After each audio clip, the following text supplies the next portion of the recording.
Welcome to the Deadlifts and Pizza podcast. What is this, episode 22? Sure. That's impressive. I feel like we should celebrate the 25th. Okay. Yeah, I don't know how. Maybe ice cream. It'll be close to Christmas. Oh, that's true. It won't. That's kind of wild because we started in the summer. Yeah. We've been so consistent. I love it. So you know something I hate? This is like not necessarily fitness and nutrition related, but it's definitely health related. I'm wondering if you feel the same way about it. I feel like you do. I don't want to make a... Huh? Do we agree on something? We'll find out. I think we do. I think we'll agree on this one. I don't want to make a blanket statement and say American healthcare, but the overprescription of antibiotics. Yeah. Do you agree with that? I agree with that one. Yeah. I get so frustrated. And it's not just in the United States, though. That's why I feel like it happens a lot in the United States, but it happens elsewhere, too. And the reason it's on my mind right now is because my daughter's been sick it was like 6 days. And the first 3 days, it was like stomach pain, nausea, low energy, and a slight fever, like 101. And so that's, usually for that, you don't really take him to the doctor. You just keep him home. And so but she was home for 3 days. It was like just continuing. And then she ended up having off school for 2 days. So she missed a whole week of school. I didn't really miss a whole week. But then we had the weekend. And then it was to the point, though, where on Sunday, she was not only not better, like the fever was gone, but and she still had no appetite. So she barely ate like all week. And she has a big aversion to dairy and protein, like meat, when she's sick. So she literally, her diet consisted of like olives, lettuce leaves, and like fruit. And that was it. Like maybe, 400 calories total per day. And I was starting to get like, this girl needs to eat, but she's getting better. Like her fever's been gone. But then it transitioned to a cough. She had this like hacking cough. And somebody else that was in her class had pneumonia and bronchitis. So I was like we were kind of thinking that it could be that. But everything I read online is like most cases of pneumonia and bronchitis are viral and antibiotics wouldn't help it anyway. So I'm like, there's no point in taking her to the doctor. I'm just like, wait it out. The symptoms are changing. It's not like we're staying in the same thing. Like her fever's gone, her appetite's starting to come back. She just has this cough keeping her up at night. But my husband's now like, I just want somebody to listen to her chest. And so I'm literally like, I listened to her chest. Like I was standing there with my ear and I was asking, hey babe, where's that toy stethoscope? He was like, if you even try to pretend like you're a doctor about to diagnose pneumonia, I am going to. I was like, okay. So we took her to the doctor, a local Korean doctor here close by, just to listen to her chest and give a recommendation. Like, do you think we need to go to a hospital and get an x-ray for pneumonia? Do you think she's probably fine? Here's generally like the symptoms that she's experienced. And he basically said it could be walking pneumonia, which is like a mild form of pneumonia. We wouldn't be able to tell unless we did an x-ray. It's probably viral bronchitis. But if we treat the viral bronchitis, then it will likely end up treating the pneumonia as well. But some strains of pneumonia are like resistant to antibiotics. So if it doesn't go away in 5 to 7 days, go to the hospital and get an x-ray. So I basically was like, are you giving her antibiotics? And he said, yeah. Within 10 minutes, we're out the door with a cough suppressant and antibiotics. And I got home and I said, Donovan, I don't want to give her the antibiotics. We have the prescription. So if a fever comes back, if she doesn't get better, if she's out of school again, like we can give it to her. But the symptoms are changing. She's getting better. I don't think we need to give this to her. And so, yeah, the next day it was like at the tail end. Because I was also telling him, babe, what am I going to tell the doctor? She was sick. She did have a fever. Now she doesn't. Now she just has a cough. Her appetite's coming back. Her energy's coming back. What's wrong with her, doctor? Like, what am I going to tell him? But he's like, I just want to listen to her chest. So it made sense. Like, let's make sure this isn't pneumonia. But yeah, we didn't give her the antibiotics. And now she's back at school feeling so much better. A little bit of a cough remains, but like, she's fine. Yeah. It's almost like, it almost seems like it's like, we need to make the parents feel like we're doing something. Exactly. So prescribe this so that they feel like, something's happening. But I don't feel like antibiotics are something that should just be prescribed like willy-nilly like that. Oh yeah. Like it's not something that should be taken unless you actually need them. Right. Because it destroys, so that's the thing is antibiotics kill bacteria, right? So if you have a bacterial infection, the antibiotics are the only thing that'll kill it. But the thing is, they don't just kill the bad bacteria, they kill all the good bacteria too. So a round of antibiotics will wipe out your gut bacteria, and it will make it more likely that bacteria and illnesses in the future will become resistant to antibiotics the more that like humankind in general takes and relies on antibiotics. So it's overall can be like, obviously we need them, and the introduction of antibiotics saved people's lives. I'm very aware of that. But this overprescription of it is, did I tell you about when I got bit by a bat? You know that story, right? I think so. When I got bit by a bat, Laura. How do you forget the story where I got bit by a bat? Who gets bit by a bat? I remember something about it, but I don't remember the story. Yeah. Long story short, there was a bat on the ground and it looked sick, and I felt like it was my responsibility to help it. So I picked it up, which was dumb because then it bit me. You're looking shocked. I can't believe I didn't tell you the story. Who picks up a bat off the I floor? do. So that was the thing, was that day when I did it, it was on the ground outside, and I was like, this bat shouldn't be here. They're nocturnal. Like, it's the middle of the day. There's a problem. Either it needs to die in peace and I need to put it in a peaceful spot, or it's alive and it needs to heal in peace and I need to put it in a peaceful spot. Either way, it's now my responsibility. So I put a dog poop bag over my hand thinking. Or it has like rabies. Can bats get rabies? I don't know. Exactly. Bats are like the highest passer honors of rabies. That could be the other reason why it's, Well, this little bat turned its fuzzy, cute little head and just like bit me right on the finger, like a little hamster bite. It was like nothing, but it was enough to make me go, I think this is a problem. I feel like I've heard about this before. And so I started Googling. I did my duty. I put the bat somewhere where it would do whatever it was going to do in a bush somewhere. And I started Googling, and it was like a Monday night. Kids had swim pride. It was like the opposite of what I wanted to do that day. But everything I read was like, go to the emergency room immediately, because if it does have rabies, you will die. There's no like cure for rabies. So you need a rabies vaccine, like within 24 hours of being bit. So I had to go to the hospital. I had to find a hospital that had the rabies vaccine. And then you had got to get one in each butt cheek and one in each arm. And everybody I talked to at the hospital, like in the check-in desk, and then the nurse that wheels me in, and then the doctor, everybody was like, what happened? I got bit by a bat. How'd you get bit by a bat? I picked it up. Why did you pick up a bat? But the point of it was that at the end, they did everything they needed to do. I got my rabies vaccine. They sent me on my way. But before they sent me on my way, he was like, okay, here's, take this medicine here, full 7-day cycle 3 times a day. And I was like, wait, why? And what is it? And he was like, oh, it's antibiotics. And I was like, what for? Do I have an infection? And he was like, well, no, but the bat bite like could get infected. So you might just want to get ahead of it. And I was like, can I just take antibiotics if it gets infected? Because I was already rabies vaccinated. Like the worst thing that can happen, that's like if a hamster bit you. Like, would I go get antibiotics if my hamster bit me? Like, no, if it got infected, I would. But he was like, well, yeah, you could do that. Just wait, and if it gets infected, but it's probably good to just get ahead of it. I was like, no, it's not good to just get ahead of it. I can't even find the bite on my hand anymore. You know what I mean? Like it's invisible. Like it's the tiniest thing. So anyway. Yeah. No, I agree with that. Very mistrustful. I don't like a lot of things with our medical system. Mm-hmm. Lots of things bother me. Speaking of that, though, I got good news today. So, I'm trying to guess in my head. Everything's a game with me. I'm trying to guess what it could be. Go ahead. So, Caleb has epilepsy, right? Because of the gene mutation that we all have. And we had to take him to the doctor last week. They go like every 6 months to get a checkup or whatever. And he hasn't had a seizure in like 2 years. So they decided to do an EEG, another one, to see if he still has, seizure activity in his brain. I don't know how they figure that out. So we had to go today, and we had to keep him up till midnight. Oh, that's right. And then wake him up at 5 a.m. Oh. And even with that, he wasn't able to go to sleep during the part where he was supposed to go to sleep.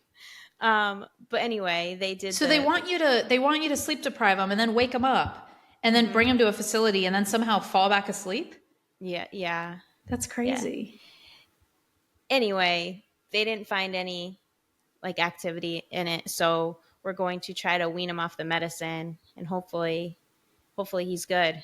Yay! And he won't have any more seizures, which is exciting because I don't like that he's on medicine at this age. Both my kids are, and I would rather them not be already. Yeah. But there's nothing I can do. Right. That's really So good. that's exciting. Hopeful. Fingers Yeah. crossed. Yep. So you're basically just supposed to do it slowly and watch for seizures. Yep. And And she if he has said, a seizure, go back to the normal dose. yeah.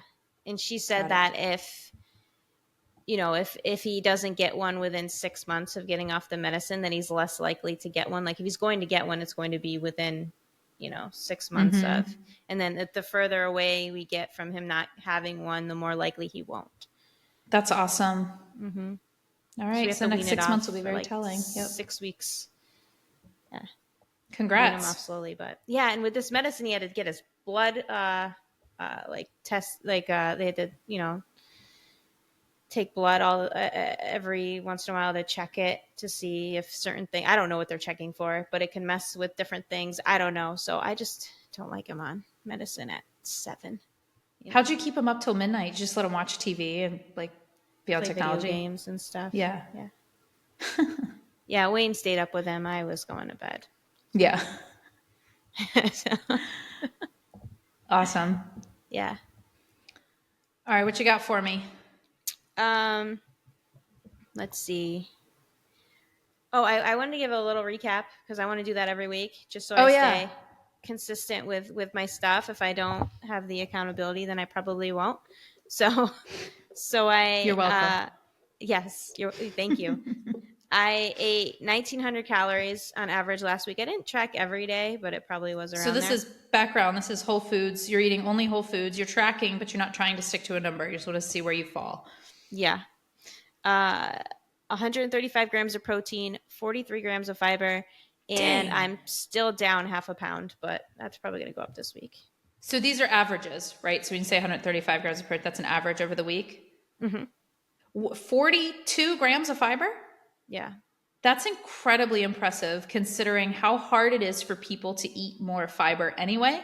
And then usually when they do eat more fiber, they're finding sources that are like super high in fiber, right? Like the high fiber tortillas or even like a Fiber One bar or something like that. So what are your main sources of fiber that get your fiber grams that high?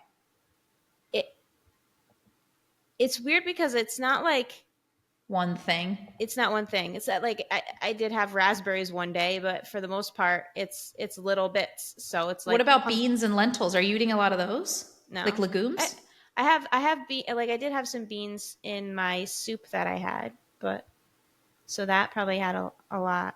I don't know, but it's just like little bits of things like asparagus, pumpkin seeds. Pumpkin seeds have fiber, right? Pumpkin in general, winter squash is really good fiber. Yeah. Acorn squash I know is really high. Yeah, I love squashes and things.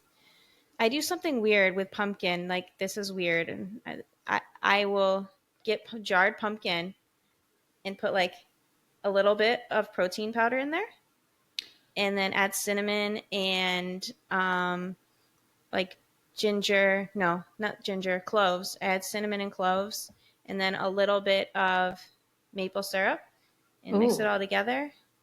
Like pudding. It's really good. It's Is not it? like pudding. It's not like pudding? No, it's not really good. It's just good for me because I'm weird like that. It's not really good. It's mediocre. Sometimes I put milk in it. And it's kind of like pumpkin pie because it's got all the spices in it. It's just not crumbs. Like I'm sure there's a way you could take that mixture and put it into something. I'm trying to think of something that would be like a crust. Yeah. That's not crust. You know what I mean? Like healthify it or whatever. I've made pumpkin pies that were like paleo pumpkin pies before back in the day when I would eat like that. And I think I made it out of almonds or something. I was going to say like almond flour. Yeah. Or even just because I'm thinking in my mind, it's just like mush. It's just like pudding, right? Like I want something crunchy in it. So maybe even putting, which you can't do right now, but graham crackers or something like crumpled on top could be good. Yeah. Did you see?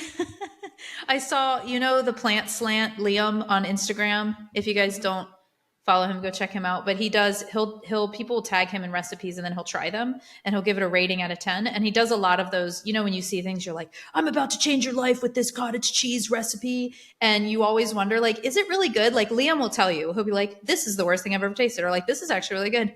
There was something. And the way he did it cracked me up because he was like angry the entire time he was making it. Somebody took rice cakes, like just plain rice cakes, and soaked them in leftover coffee to make them soft, and then they took regular Greek yogurt and protein powder, mixed it together, maybe with some cinnamon or something, layered it in the middle of these wet rice cakes, and then like put some on top and sprinkled it with cinnamon and called it tiramisu. That sounds and they were disgusting. They were like, this tastes just like tiramisu. And he was like angry the whole time he was making it. And then at the end, he was like, this is the worst thing I've ever tasted. It tastes like soggy rice cakes. Yeah, that's and like gross. Chalky Greek yogurt. So gross. That doesn't sound good. Why? The idea of soggy rice cakes does not sound like as soon as you do that step, you're like, I'm out. Like I'm not interested in this at all. Yeah, no, I wouldn't even try that. That sounds disgusting. It was pretty funny. My pumpkin is much better than that, I can guarantee. Yeah. I don't suggest people eat like I do because I'm weird, but you might not like it. You're like, I'm not recommending you try this because I don't want you to be mad at me. No. But I like it. It's like, because I like squashy thingies and foods. I don't know. And it's really healthy. Pumpkin is got so much good stuff in there. Yeah, it definitely does. Yeah. I love pumpkin. I love to roast. I love to get the little mini sweet ones and roast it and use it in chili. It's one of my favorite things to do this time of year. I don't know. Like for my fiber, I don't know where else it comes from. It's just all these little things, broccoli, because you eat so many. Like when you're limiting yourself to only whole foods, and you're not even really limiting yourself. This is the way you eat anyway. But just really stocking up on produce, like any individual produce, and that's one of the big misconceptions I think people have when we say eat more fiber and they go and have a salad a day. Like that's not a bad thing. You should eat that, but there's actually not that much fiber in any of those individual ingredients. But if you're literally eating that all day, every day, like all different kinds of vegetables and produce, it happens naturally. Yeah, and it's got to be like really carby things. Like if there's not a lot of calories, there's not going to be a lot of fiber because there's So if you're cutting out all grains and carby things, but you're eating a lot of vegetables, you're still not going to get, because it's like squash. Squash has carbs and starch and calories. And but that's where you get the fiber from. Cool. Chia seeds is my other one. Yeah I talk about those all the time. Love me some chia. What else did I have for you? Oh, I wanted to say I'm back. Where'd you go? I did my workouts I only did 2 so far this week. It's only Tuesday, but I don't feel like I hate this anymore. I did them and I was like, okay, I'm back. I was worried for a while. I'm like, I just don't enjoy this anymore. What is happening? I think we've talked about this before, how I am like hyper focused on one thing at a time. And it's really hard for me to focus on multiple things. And I was just distracted and now I'm back. And that's I'm awesome. Ready to go. Yeah. So you're focusing on that 300-pound deadlift. And go ahead. I did 255 for 3 reps this week. My back is a little sore. Yeah. I didn't my back is pretty sore. But I did it. Are you doing that every other week? Are you going to go lighter next week or are you just going for it? No. But next week it's like in the middle of my program and it's a semi deload week. And then I'm going to go for it again the week after. Awesome. Keep us updated. I will. Do you think realistically, if you weren't yourself, if you were thinking about this objectively, do you think realistically you could get that 300 pounds by the end of the year? I don't understand the question. Like, what do you mean realistically if I'm not myself? Like, I wonder if because it's you're going to add self-doubt. But if it was somebody else, you could just look at it mathematically and like probability wise. Oh, I wouldn't add self-doubt because it's me. I would say I could do it because it's me. If the opposite.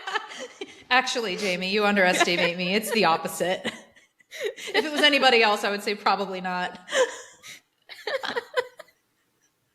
No. I love that answer. It's hard because I know when I did 285, it was like definitely my max. Like I could not, like tried 290, it was not coming up. So to add 15 pounds in this short amount of time when I'm so high already, I don't know. Yeah. It's going to be hard.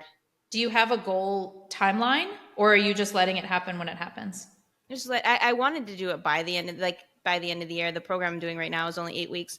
And depending on how I feel after this program, I might continue, but I might need a little break. Yeah. That's awesome. I might only need like a week or two, but I also might need a little longer depending. Right now, I'm not really tired. I'm not like tired out or anything from deadlifting anyway. So I'm good. That's awesome. I'm glad to hear that. I feel like, I don't know, maybe I didn't have as many extremes as you did, or maybe I just go through it often enough that I'm familiar with it, that kind of feeling. But I feel excited about the program I just started too. So hopefully it's a good run. What are you doing? Like compounds and calisthenics. I'm going back to calisthenics. So I really love, and then like compounds. So I'm including, I'm not doing all calisthenics because I find when I do a program that's all calisthenics, I end up like, I don't know, it makes me frustrated. I'm not lifting heavy enough. It's too skill focused. It's like this, I can't. So it was really hard, but I don't feel like I worked out. Does that make sense? Like it was so hard because I couldn't do any of the things properly, but yet I didn't feel like I worked out. So it's like, I hate that feeling. So I have to combine it somehow. So I'm doing a heavy deadlift and a heavy squat. I'm not doing a heavy bench because there's a lot of push-ups and upper body work. So I'm focusing on, I'm not even doing an overhead press. I'm doing that Z press from the floor, but I'm doing it for higher reps because I'm thinking of it as helping me in the calisthenic work for my, like my push heavy thing. And then for a pull, I'm doing pull-ups. So I'm doing like, I'm going to try to do a max of only like 1 week 5, the next week 3, the next week like 5, 3, 1, and then the next week kind of deload a little bit, and then the next week start that process over again. And I'm doing like weighted pull-ups and really trying to focus on the strength there. So kind of like kind of combining the compound lifts and the calisthenics, and then all the things, the normal hitters like L sits. I really want to get those. I think I've done those before, and I still really want to be able to do them, handstands and stuff like that. But I feel like it's a good combo so that I feel really tired after the deadlifts. So I feel like I worked out, even if the rest of the workout is focused on. Yeah, that's cool. Yeah. So it's only week 1, and I'm kind of testing it out right now to see if I want to make any tweaks to it before I like go all in. But I'm excited about it. So that's good. That's good. Yeah. Interesting. Yeah. That's the kind of stuff that you have to do once you've been doing it for a long time. Get creative and do different things. Absolutely. So and I was just talking, it was something I was talking to the client group about the other day, because I feel like this time of the year, it's really common to get into those ruts. And I think the longer you do this for, the more often those ruts come up. Like I think an average person, once they discover a means, and in this case, obviously it's strength training, but if you discover like a means of exercise that you really enjoy, that keeps you going. So in this case, strength training, like, oh my God, I really discovered how to deadlift, how to squat. I love this. Go, go, go. You can get a year, 2 years, even 3 years in of being insanely consistent and excited and intrinsically motivated all the time. But then when you hit your first true like wall, and you're like, what's going on? And it's like, it's all right. This is normal. It just took a while to get there because you were consistently making so much progress and all this stuff. And it, progress slows down, you get tired, everything feels heavy. Yeah. but you have to hit those though. Like I would even argue that they're necessary, because you can't go at that velocity for 10, 20 plus years. Plus we're getting older. We're going to slow down anyway.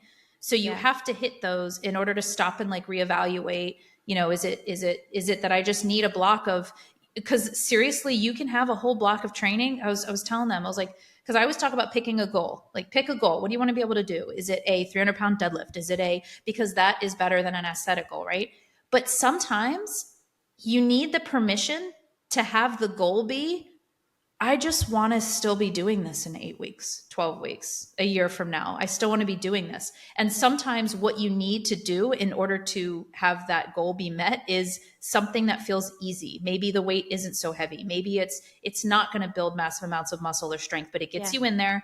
Watch some TV, watch some Netflix, you go through the motions, and then you'll find that your motivation comes back. You find a new goal and you get excited about it again. But you need those blocks where the literal goal is to keep going. And that's Yeah. okay.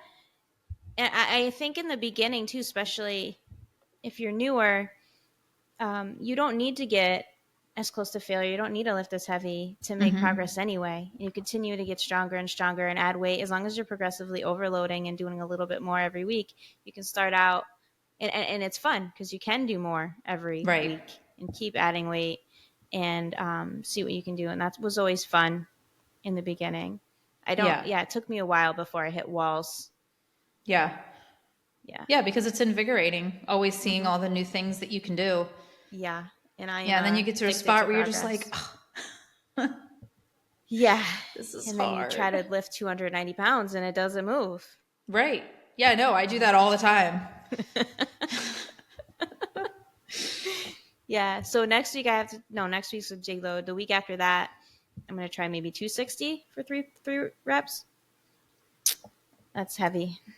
Yeah, that is very So heavy. we'll see. Yeah, you'll be Yeah. good. I'm very excited to keep me updated. Yeah. All right. I have some topics if you want to talk about them.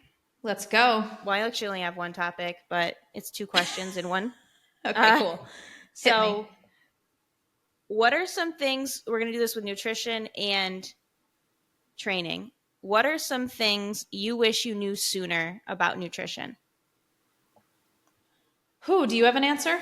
Yeah, I can go I want to first. formulate mine. Go ahead. I wish I knew that I didn't need to eat 1,200 calories a day Yeah. to lose weight, and that I didn't need to stay at 1,200 calories my whole life. That was Yeah. that's how I used to feel. Anytime I ate more than that, it was just felt like I was Yep. gaining weight. So that's a Yep. big one. I think a lot of people, a lot of women feel like they need to eat these low calories. Yep. And when I started eating more, I felt so much better. So much So, better. Mine's probably very similar. Like I wish I knew that, it's the same thing that we've kind of talked about before, how, everybody says it's 80% nutrition, and there is a lot of truth to that in a vacuum, like depending on what you're talking about. So a lot of times that gets thrown around when we're talking about pure aesthetics. Like, okay, person A is trying to lose 20 pounds. They are likely going to be more successful in their short-term goal if they focus on their nutrition, right? Like that is technically true. But in the big picture, it's not really that true of just like yeah. lowering your calories, right? It's way more about the quality of the food that you're eating, because that's going to affect your hormones and your hunger hormones. And then it's about your activity and what signal you're sending to your body when you're exercising. And because that message is so warped, we end up doing this thing where we're just trying to move more, we're trying to burn more calories, and then we're trying to eat less. And that it's like this vicious cycle. And I just wish that and obviously there's nothing that you can change, because it very much was the messaging at the time. And I wish that wasn't the messaging. I wish that never happened. you I know? know. I do. This kind of goes along with it, but my other one was, well, I have two more. The importance of protein. I wish I knew the importance of protein, because Yeah, for sure. I didn't know how, like I knew like people said to eat protein, but I didn't know how much or how important it actually was, or why it was important, all those things. And I think if I focused on that more instead of focusing on, you know, not eating bread, I Right. think I would have done better, which is my third one. Is I wish I knew things like dairy and carbs, not carbs in general. I wasn't like one of those people who did keto or anything, but specific carbs like grains. I wish I didn't think those were bad. I wish I knew those weren't quote unquote bad foods. Yeah. And I guess that ties in with I wish that I knew that nutrition mattered more than calories. Yeah. And I just wish I had more actual nutrition understanding. You know what I Mm-hmm. mean? Because I was definitely, and I never really heard much about protein when I'm thinking of like my 20-something-year-old self, Yeah. I wasn't ever thinking about what I needed to eat. I was thinking about what I needed to stop eating. Yeah, exactly. And I was definitely one of those people who was like, you know, thinking that I was somehow elite because I was eating brown rice and they were eating white rice. And it's silly to me now because I'm like, there's like very little nutritional difference between those two. Actually, Yeah. brown rice is not a great source of fiber. Like if I wanted a good grain, I would never pick brown rice, you know? Yeah. No. Because it's just, it's really not that, it doesn't have that much to it. And It's white not that rice it's is bad. usually easier for a lot of people to digest anyway. It's like, Yeah. why not? Just Yeah. eat the white rice. Yeah, if I'm looking for fiber, I'm not going for brown. Like I don't even know if I'll ever eat brown rice again because I just don't enjoy it as much. Because white rice, if I want rice, I don't want brown rice. And if I want fiber and that nutty feeling, I would choose something different. I wouldn't choose brown rice. Yeah. So yeah, I just wish it's not like I can't say there's something I wish I knew. Maybe I wish I just wish my whole perspective was different. Your whole perspective. Wish I was taught correctly. I know. I wish I knew the things I know now when I was younger. Yeah. Me too. Good one. And then the same thing with training. What do you wish? Like strength training or exercise in general? Both. Same thing with food. I wish I knew it's the same thing. It's literally the same thing. I wish I knew that I should be focusing on what exercise can do for me instead of what exercise I need to do to burn calories. That constant message was calories in, calories out with food and exercise. And the reality is, if you take an approach of what exercise can I do to get the adaptation I want for the goals that I have, and what can I eat in order to fuel that process and make myself healthier and maybe improve my aesthetics as well. If you have that mindset, you get all the things that you want as a byproduct of that healthy mindset. Yeah, I agree. That's basically but I think you're looking mine. for more specific answers. So I'm really curious what yours are going to be. Mine was a couple. I wish I knew how important rest was between sets, and that I that's didn't a good one. do circuit training, and everything didn't need to be hit, Laura. Everything doesn't need to be hit. You don't need to get your heart rate up. Take a rest. Yeah. You know, take a rest between sets. I wish that I knew the fun of lifting in the lower rep ranges and focusing on getting really strong, because that's my favorite thing. And I love doing that. So I wish I did that more instead of doing everything in like the 8 to 12, because I thought that's what women were supposed to do. Yeah. You know, lift in that 8 to 12 rep range. Did I have anything else? I wish, sorry, I knew I didn't need to be dead on the floor after my workout, and that you have to be crawling out on your hands and knees for it to be effective. Dead. Mm-hmm. Yeah. It was funny. I have an in-person client, and she has pretty good natural form, but her history in strength training is like combo movements, bicep curl to an overhead press. Like when I told her we were doing a superset, all right, next superset's going to be overhead press and a bicep curl. She's like, together? I was like, never together. I was like, we're doing them separately. And I say it jokingly because she knows that I know that that's like the background she comes from. But like I told her, so she did her overhead presses and then she did her bicep curls. And then I was like, okay, take a breather. We're going to rest like 30 to 60 seconds because it wasn't that heavy weight. So she really didn't need that big of a rest. But I was like, take 30 to 60 seconds, then we'll go back into it. And she was like, okay. And she immediately picked the things up. And like, she didn't hear me. Like, did you think that was 30 seconds? But I didn't say anything because I wanted to actually see. I was like, this is a good, whatever. So she picked them up. She immediately did them again. She did 8 overhead presses, or she did 10 overhead presses and 12 bicep curls. Second set, after not resting at all, she did 6 and 4.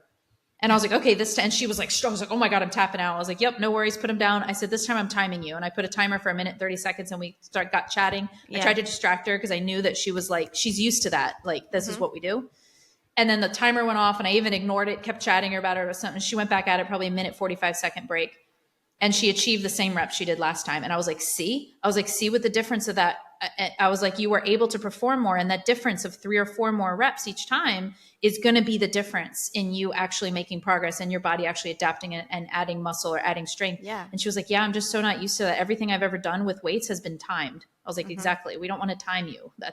I mean, there's a certain amount. You don't want to sit around for 5, your workout's going to take forever, but you need that rest in order to rejuvenate the energy to go again. Yeah. And perform well. Definitely. I had that experience too, actually, at Taekwondo, because my friends tradered me and didn't come, and so it was just me.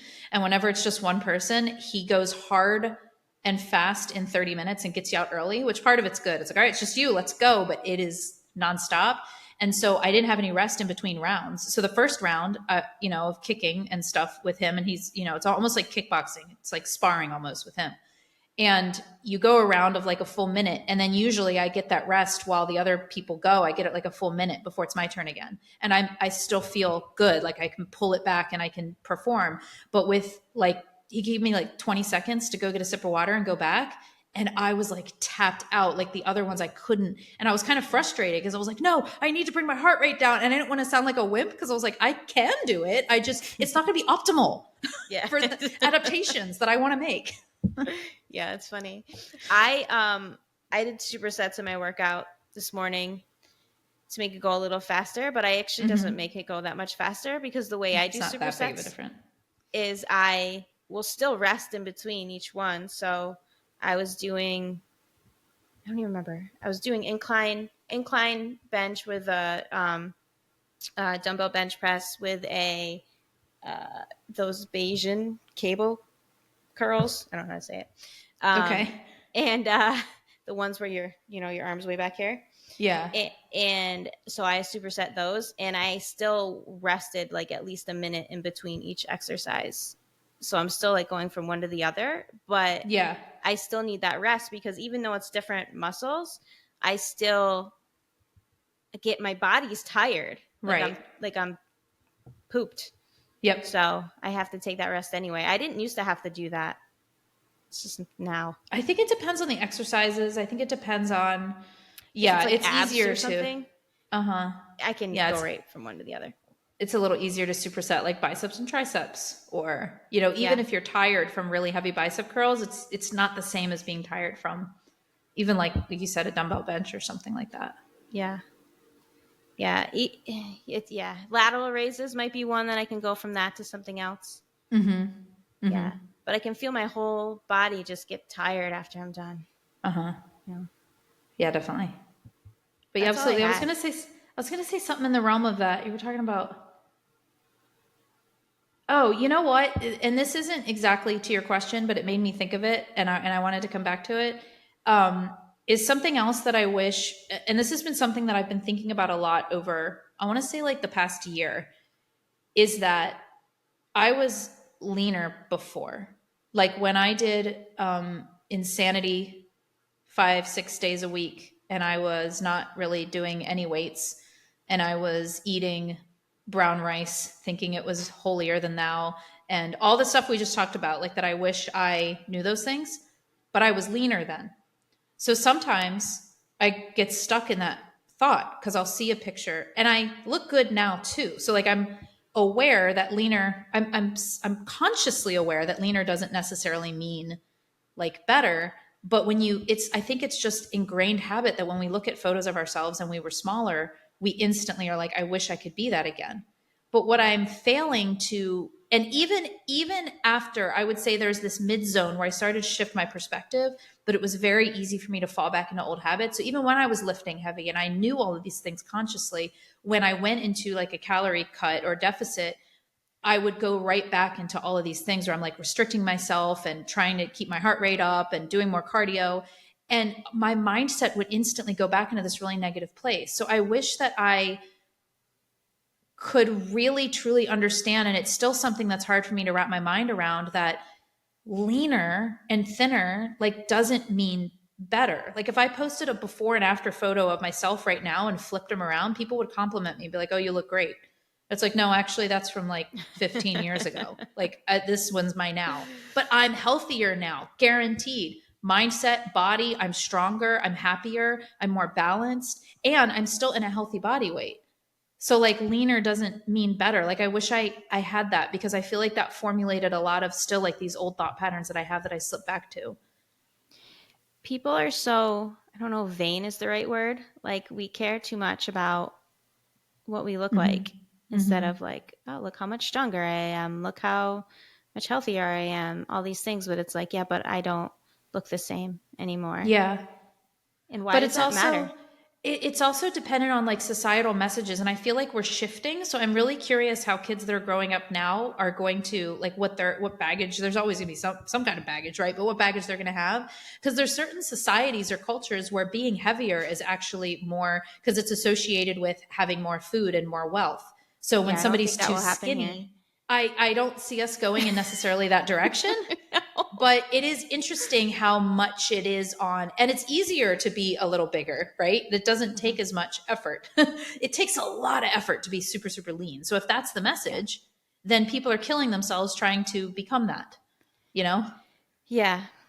I don't know. I just don't see, like, I'm the same way. It's not just, I just don't Mm-hmm. get why we're like this. It doesn't Yeah. matter. You know, sometimes Yeah. there's why does it matter? It's not that big of a deal. Who cares?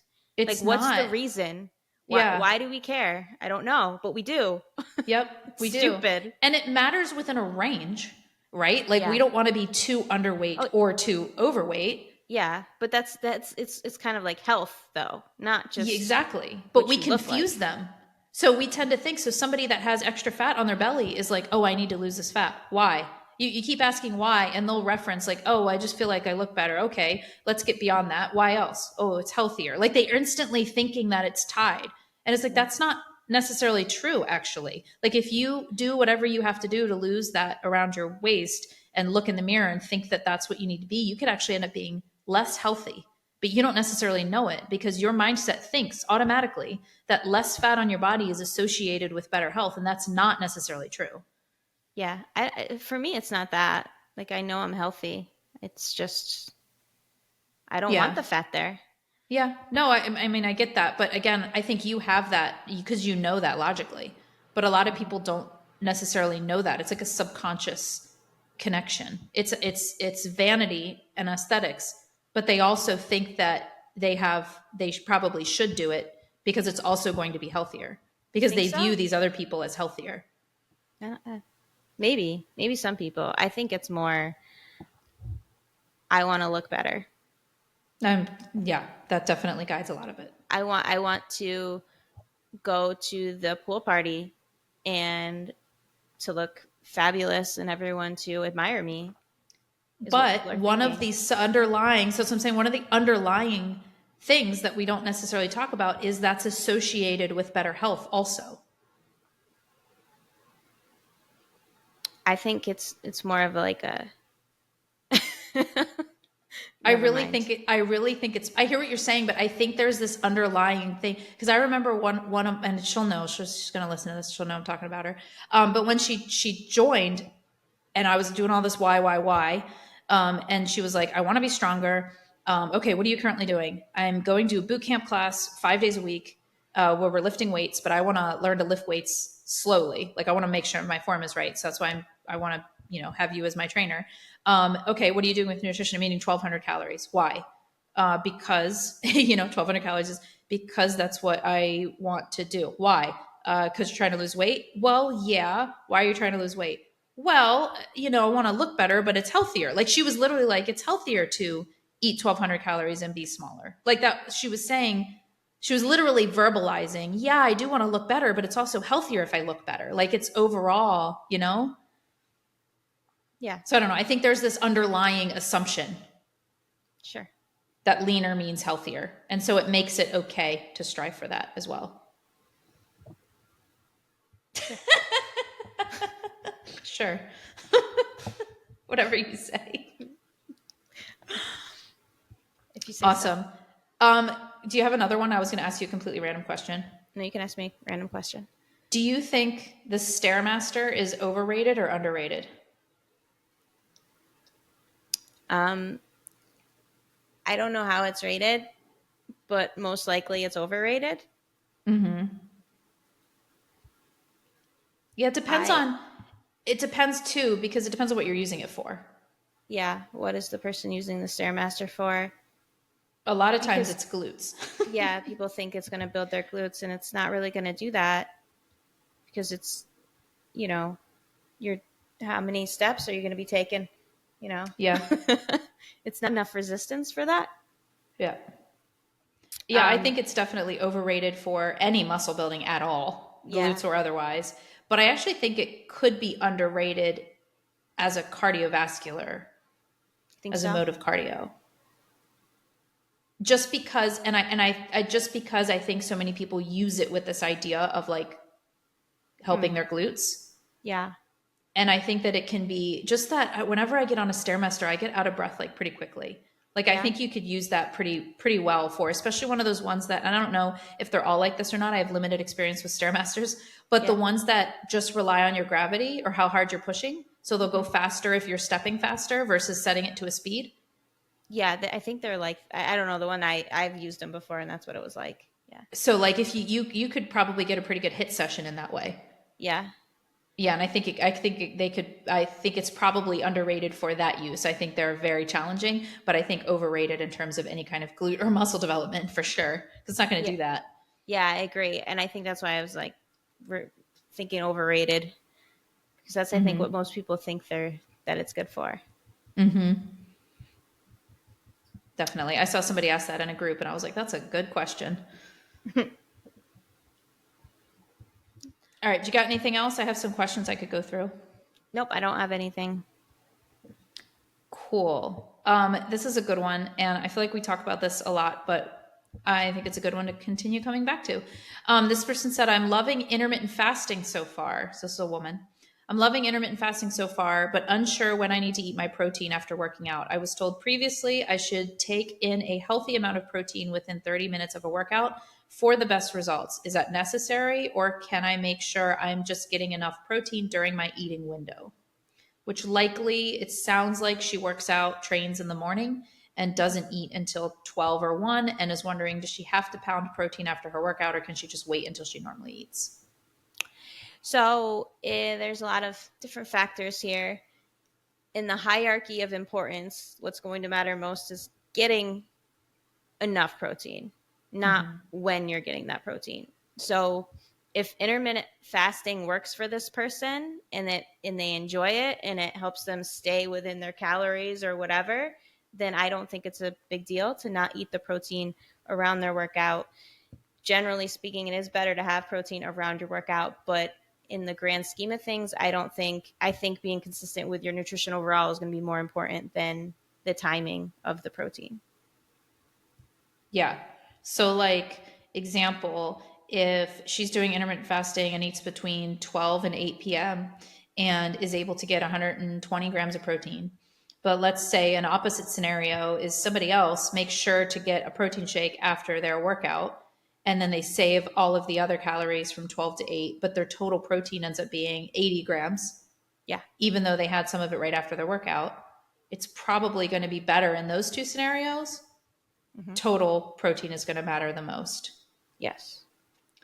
But there's definitely a benefit to having your protein spread out throughout the day in terms of muscle protein synthesis. And I would argue too, especially as we get older, and we don't have uh, hormones on our side. We don't have, there's a lot that's like less on our side. And I think that optimizing that by spreading it out throughout the day. So like if this was my client, I would definitely recommend that they adjust that, because it's most likely if you eat 30 grams of protein right after your workout and don't eat anything else until your eating window, then you're probably still going to get the amount of protein that you need. And spreading that out is going to be more beneficial. But again, like you said, if that causes them to, I don't know, go over their calories or feel like crap or be less consistent because they hate eating after their workout, it makes them feel sick, then all of those things are going to like matter less, right? The overall consistency and overall grams are going to matter more in the Yeah. hierarchy. But it would Agree. be beneficial to spread out those amino acids and have protein in your system very close to your workout. Agree. Cool. Next one. Can somebody help me with how to calculate an aggressive calorie cut? I have 2 weeks and I want to see what I can achieve in that time frame. 2 weeks.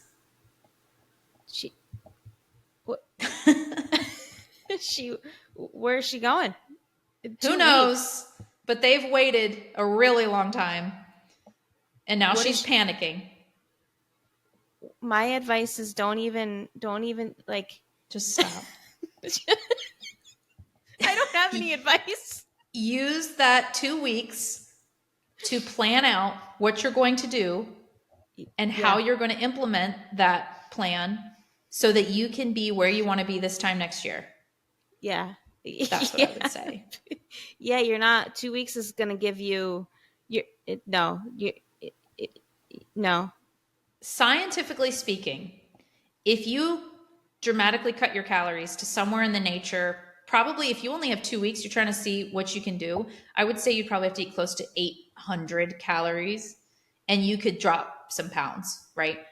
But 100% you are going to lose muscle in that because that's too steep of a deficit. So scientifically, it's possible.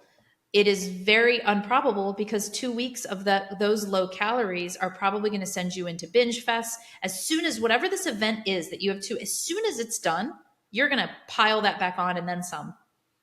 But even if it's like down to 800 calories in those 2 weeks, she's only going to lose like 4 pounds, maybe 5 pounds. I think you can lose more than that because I think that she'd probably lose a lot of water weight. Of pure fat, sure. But like, I think you lose a lot of water. I think somebody could realistically lose. I guess if you count the water, but it's coming right sweat back. A lot. Yeah. It's right. not. It's all going to come right back. It's not actual fat that you're losing. Right. You're not making any. Like as soon as she goes on her trip, or wherever she's going, I don't know, and she ate. I'm assuming it's a trip. I don't know why. And she ate something. It's coming back. Exactly. It's yeah. So it's just there's a massive problem with the mindset of the question. You know what I mean? Yeah. It's like we can give a scientific answer, but there's so much nuance to that, and you can't realistically make. This is almost like somebody that needs to cut for like to make a weight class for like a fight. You know what I mean? Somebody that needs to cut to make a weight class. You can probably lose like 10, maybe even more pounds in 2 weeks. But you would have to eat very low calories. You would have to sweat a lot. You would have to like not drink. Like there's a lot that you could do, but it's all going to come right back. So what's the real goal here? Yeah. You know? Good job. Good one. I'm telling this person, good job. Good job. Good job. Waiting 2 weeks before you need to lose the weight to be like, oh, what do I do now? Yeah. Well, this is actually really common though. Yeah. You know, not necessarily asking this question. I think by 2 weeks out, most people realize, well, I don't know. I've been there before where I've been like, crap, I didn't do any of the right things. I've got 2 weeks and I really want to look good in that bathing suit. But it's going to, whatever you do to look good in that bathing suit or what you think is good, because you probably already look good if, you know, whatever.